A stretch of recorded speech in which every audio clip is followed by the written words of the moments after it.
Hello friend, welcome to my channel. আমি doctor Chandrakant.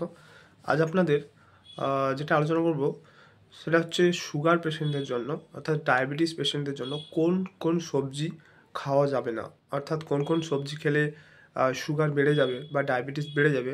আজকে সে বিষয়ে আলোচনা করব। চ্যানেলটি নতুন, চ্যানেলটি সাবস্ক্রাইব করবেন। চলুন শুরু করা যাক।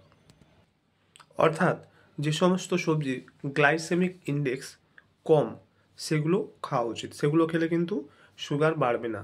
যেমন সবুজ শাক, তার মধ্যে পালং, মেথি, কলা, এগুলো খেলে কিন্তু সুগার বাড়বে না, এগুলো গ্লাইসেমিক ইন্ডেক্স কম।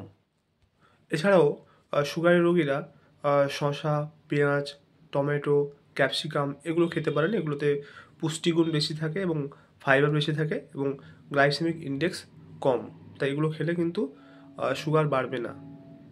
এছাড়াও আরও দুটো সবজি, যেটা হচ্ছে করলা এবং লাউ, এটা কিন্তু সুগার নিয়ন্ত্রণের জন্য, ডায়াবেটিস নিয়ন্ত্রণের জন্য দারুণ উপকারী।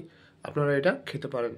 তো এতক্ষণ জানলেন যে কোন কোন সবজি সুগার রোগীদের জন্য খাওয়া উচিত। এরপরে কোন সবজি খেলে সুগার বাড়বে।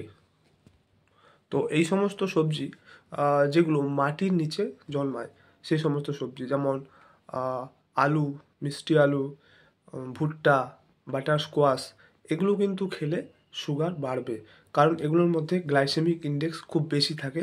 তাই এগুলো খেলে কিন্তু সুগার বাড়বে।